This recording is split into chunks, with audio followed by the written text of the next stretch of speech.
बिस्मिल्लाहिर्रहमानिर्रहीम। अस्सलाम वालेकुम व्यूअर्स, मैं हूं तंजीला रियाज और आप देख रहे हैं मेरे यूट्यूब चैनल।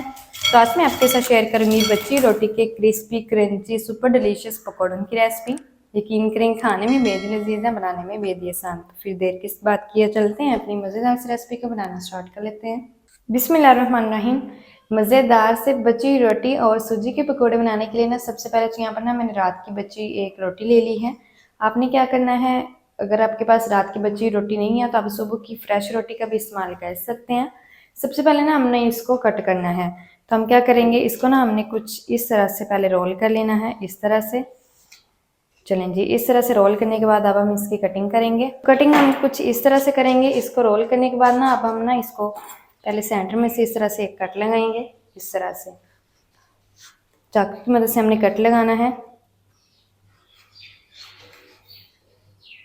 इस तरह से कट लगाएंगे ताकि जो रोटी है ना उसके 4 पीसेस बन जाए। अब इन चारों पीसेस को ना हमने इकट्ठा कर लेना है। इस तरह से इकट्ठा करने के बाद इस तरह से इसको हम फिर से रोल करेंगे। चलें जी, रोल करने के बाद अब हम इसकी कटिंग करेंगे। तो बिल्कुल पतले पतले हमने ना इसके जो स्ट्रिप्स हैं ना वो कट कर लेने हैं। इस तरह से हमने इसको कट कर लेना है। अगर आप इसको चाकू की मदद से कट ना करना चाहें तो आपने क्या करना है, इसको ना अपनी सीजर की मदद से कट कर लेना है। इस तरह से हम इसकी कटिंग करेंगे। अल्हम्दुलिल्लाह से देखिए यहाँ पर ना मैंने अच्छी तरह से रोटी की जो है वो कटिंग कर ली है। इस तरह से आपने भी रोटी की कटिंग कर लेनी है। अगर आप इससे भी छोटे पीस बनाना चाहते हैं ना तो आप कट कर सकते हैं, इससे छोटे पीसेस भी। अच्छा, यहाँ पर मैंने एक रोटी का इस्तेमाल किया है। आप चाहें तो यहाँ पर 2 रोटी का भी इस्तेमाल कर सकते हैं, 3 का भी कर सकते हैं, जितनी भी आपको पसंद हो। तो अब हम ना इसको करते हैं जल्दी से साइड पर। जल्दी से इसका जो अगला स्टेप है ना वो हम शुरू कर लेते हैं। सूजी को देख लेते हैं। तो दूसरी तरफ ना यहाँ पर मैंने एक मिक्सिंग बोल ले लिया है। सबसे पहले हमने करना क्या है, इस बोल के अंदर शामिल करेंगे 1 कप सूजी। सूजी बारीक वाली हो या फिर मोटी वाली, कोई सी भी आप इस्तेमाल कर सकते हैं। मैंने यहाँ पर ना मेजरिंग कप की मदद से माप करके सूजी ली है। अगर आपके पास मेजरिंग कप ना हो तो आपने ना क्या करना है कि कोई भी घर की कटोरी या फिर कप वगैरह आपने सेट कर लेना है। तो अब हमने करना क्या है, इसके अंदर हमने शामिल करना है पानी। अच्छा, सूजी को ना पहले आप छान लीजिएगा फिर इस्तेमाल कीजिएगा। तो मैंने वही वाला कप ले लिया है, तो आधा कप हमने इसके अंदर पानी शामिल करना है। चलें जी, कितना काफ़ी है, 1 कप सूजी और आधा कप पानी। और इसको ना हम मिक्स कर लेंगे पानी के अंदर। ज़्यादा पानी नहीं शामिल करना क्योंकि जो वेजिटेबल्स हैं ना वो पानी छोड़ती हैं, तो फिर वो बाइंडिंग ठीक से नहीं होगी। जस्ट इतना ही हमने पानी शामिल करना है और इसको हमने मिक्स कर लेना है। पानी हमने इसलिए शामिल किया ताकि सूजी जो है वो हमारी अच्छी तरह से फूल जाए, फिर हम इसको इस्तेमाल करेंगे। चलें जी, हल्का से मैंने यहाँ पर सूजी को मिक्स कर लिया है। सूजी को ना हमने फूलने के लिए छोड़ देना 5 मिनट तक। तब तक हम क्या करते हैं, इसको जो अगला स्टेप है ना हम शुरू कर लेते हैं। तो दूसरी तरफ अब यहाँ पर ना मैंने आलू ले लिए हैं। आलू ना यहाँ पर मेरे पास 800 ग्राम है। आलूओं के छिलके रिमूव करने के बाद ना मैंने इसको मीडियम होल वाले ग्रेटर से ग्रेट कर लिया है। ये देखिए, इस तरह से आपने भी इसको ग्रेट कर लेना है मीडियम होल वाले ग्रेटर से। और ग्रेट करने के बाद ना मैंने इसको 3 से 4 पानी से अच्छी तरह से वॉश कर लिया है ताकि इसका जो सारा एक्स्ट्रा वाला स्टार्च है ना वो खत्म हो जाए। जब हम आलूओं का स्टार्च खत्म कर लेते हैं ना तो फिर जो पकोड़े ना हमारे बहुत ही क्रिस्पी बनते हैं। तो आपने कोशिश यही करनी है 3 से 4 पानी से इसको वॉश करके इसका आलूओं का सारा स्टार्च खत्म कर लेना है। 3 से 4 पानी से वॉश करने के बाद मैंने इसको पानी के अंदर ही रखा है ताकि ये जो आलू है ना वो हमारे ब्लैक ना हो। अब हमने इनको पानी में से निकालना है। तो जिस बाउल के अंदर आपने मिक्सिंग करनी है ना वही वाला बाउल आपने साथ में रख लेना है और इस तरह से ना अपने हाथ की मदद से आलूओं को उठाना है और सारा एक्स्ट्रा पानी आपने निकाल लेना है। दबा दबा कर पानी को हम निकाल लेंगे।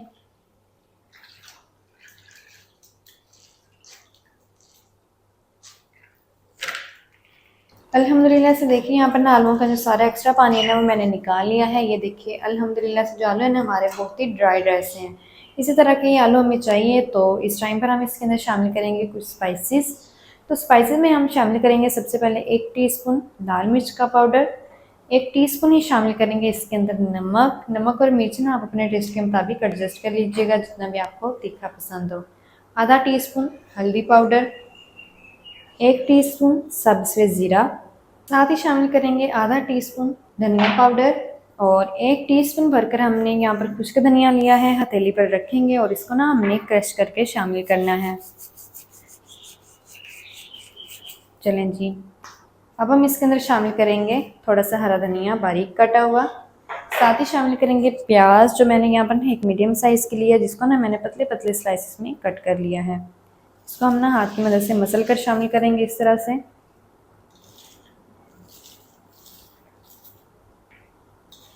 चलें जी, सबसे पहले तो हम इनकी अच्छी तरह से मिक्सिंग करेंगे।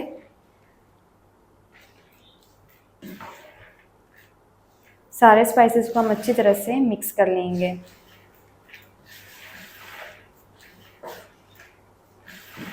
तो देखिए यहाँ पर ना हल्का सा मैंने मिक्स कर लिया है तमाम स्पाइसेस को वेजिटेबल्स के अंदर। अब हम करेंगे क्या, जो हमने सूजी बना के रखी थी ना, सूजी वाला मिक्सचर, सूजी हमारी अल्हम्दुलिल्लाह से फुल भी चुकी है और सूजी को यहाँ पर रखे हुए 5 मिनट भी हो चुके हैं। तो इस टाइम पर ना हमने सारी ही सूजी शामिल कर देनी है। चलें जी, और सूजी को भी ना हमने मिक्स कर लेना है अच्छी तरह से, इसकी हम मिक्सिंग करेंगे।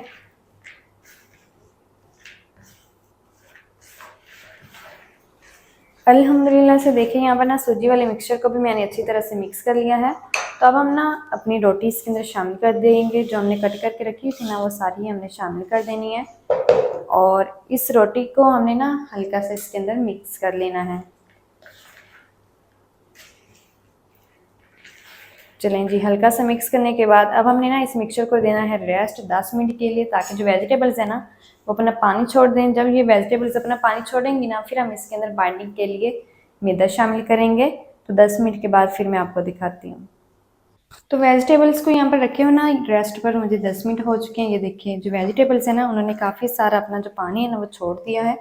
तो बाइंडिंग के लिए अब हम इसके अंदर शामिल करेंगे आधा कप जितना मैदा, और मैदे को ना हमने छान कर इस्तेमाल करना है। अच्छी तरह से अब हमने इसकी मिक्सिंग कर लेनी है। बगैर पानी के हम इसकी मिक्सिंग करेंगे। जो वेजिटेबल्स ने पानी छोड़ा है ना, उसी पानी के साथ हम इसको मिक्स कर लेंगे अच्छी तरह से।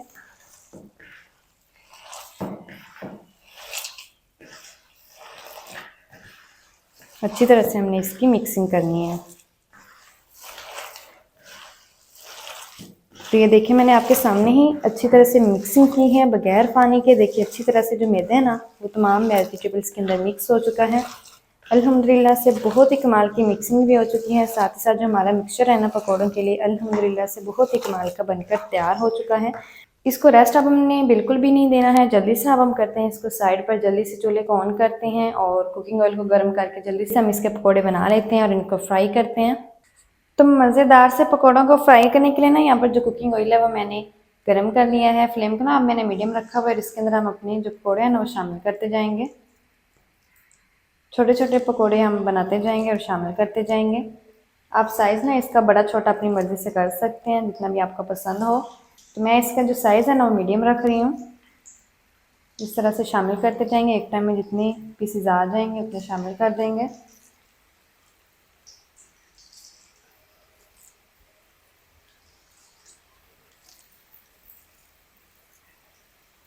चलें जी, एक टाइम में जितने पीसेस आ गए उतने मैंने शामिल कर दिए हैं। 2 मिनट तक हमने ना इनको बिल्कुल भी छेड़ना नहीं है। 2 मिनट तक हम इनको ना बिल्कुल मीडियम फ्लेम पर फ्राई करेंगे।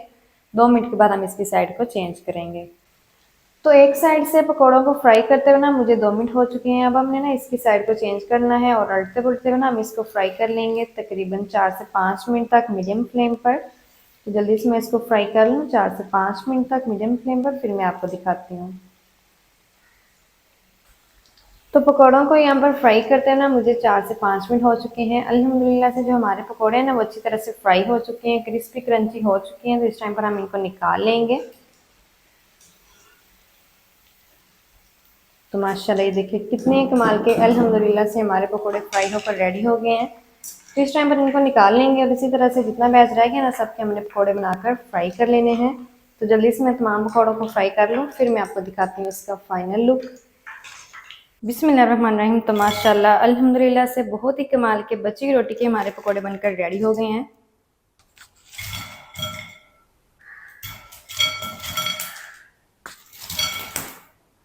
तो आप ना इनको केचप के साथ, रायते के साथ, किसी भी चटनी के साथ, किसी भी चीज़ के साथ खा सकते हैं। बहुत ही मज़े के लगते हैं और ये बहुत ही क्रिस्पी और क्रंची बन चुकी है माशाल्लाह से।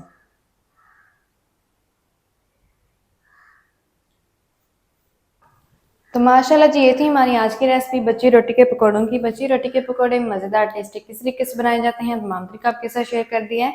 वीडियो अच्छा लगे तो वीडियो को लाइक और चैनल को आपने लाजमी सब्सक्राइब करना है। मिलते हैं नेक्स्ट वीडियो के साथ, तब तक के लिए अल्लाह हाफिज़।